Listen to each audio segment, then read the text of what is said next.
महापुराण का ग्रंथ कह रहा है।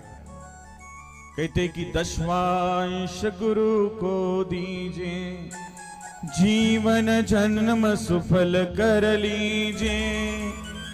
कहते कि जो व्यक्ति अपने जीवन से 10वां अंश जो है वो गुरु के चरणों में समर्पित करता है तो उसे देवादिदेव महादेव जो है भर भर करके देते हैं महाराज। एक ऐसा ही एक बड़ा ही बुजुर्ग परिवार था, गरीब परिवार था। पति जो है हमेशा बीमार रहता था, इसलिए पत्नी जो है काम करने के लिए जाती थी।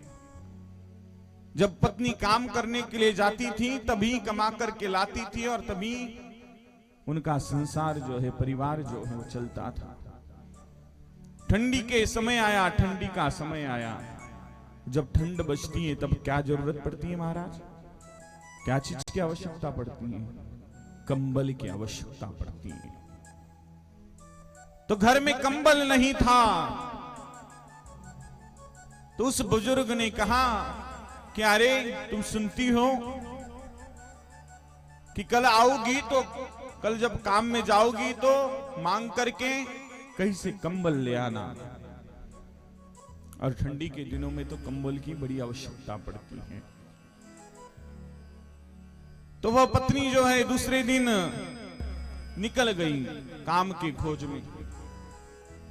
लेकिन उसका नियम था महाराज, वो रोज सुबह काम के लिए निकलने से पूर्व देवादिदेव महादेव के मंदिर में जाती, वहां पर रोज नित्य नियमित दर्शन करती और दर्शन कर करके ही जो है काम के लिए जाती। महाराज उसी दिन संयोगवश मन में भाव था कंबल चाहिए, जाना है, लेकिन भगवान के चरणों में जो है प्रणाम किए बिना नहीं जाओगे सामने। मन में इच्छा रखी और उसी दिन उस मंदिर में एक सेठ जी आए और सेठ जी ने वहां पर जितने भी भिक्षार्थी जे जितने भी भिक्षा मांगने वाले थे उनको वह कंबल बांट रहे थे।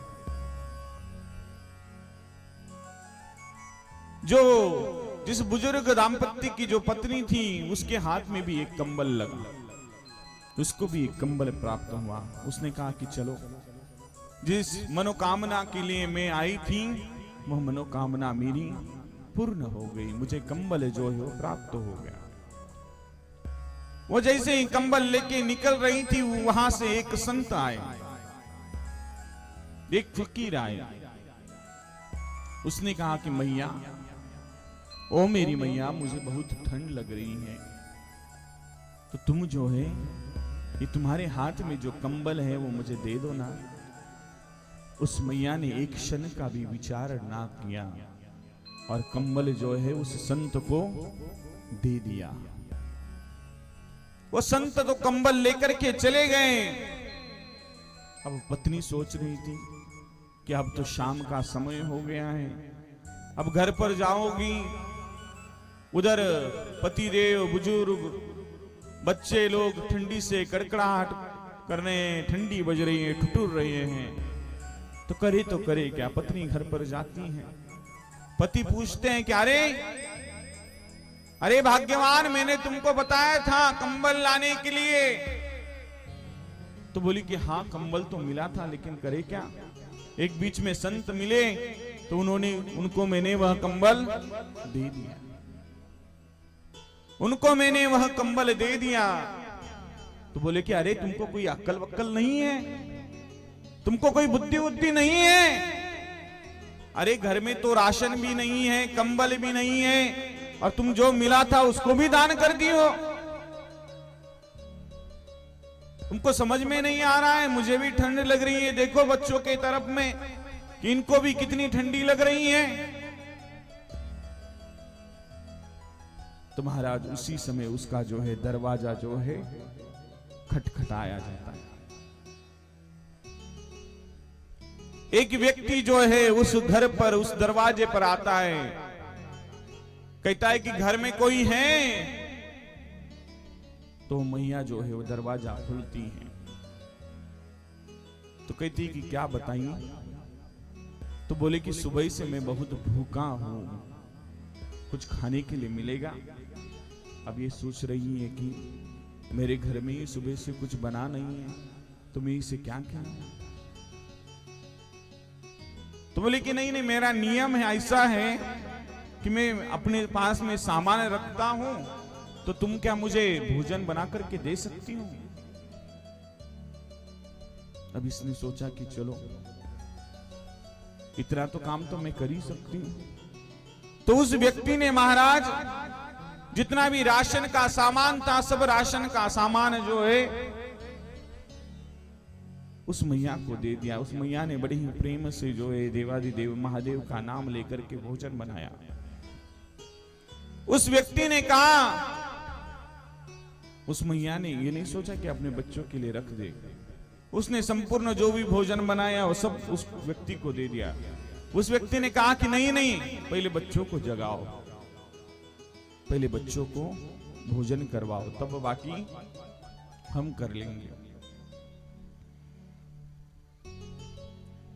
और जब भी महाराज सबसे पहले अगर घर में भोजन बनता है तो किसको खिलाना चाहिए? अपने बच्चों को खिलाना चाहिए। बच्चों ने भोजन कर लिया।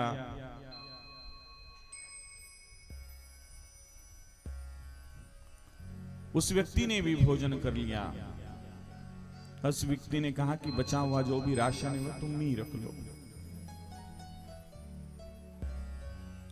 अब महाराज वो व्यक्ति जाने लगा, तो जाते जाते कहा कि मैया ये थैली पकड़ो और थैली ये रख लो तुम। तो मैया कहती कि नहीं नहीं, जरूरत नहीं, नहीं नहीं, बोले तुमने जो सेवा की उसका ये फल है, तुम रख लो इसको।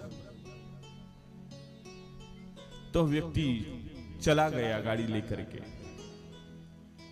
तो मैया देखती क्या है कि उसमें बहुत सारे क्या है, कंबल है, और उस कंबल में भी वो देखती कि जो सुबह मैंने कंबल दिया था वही कंबल इसमें है।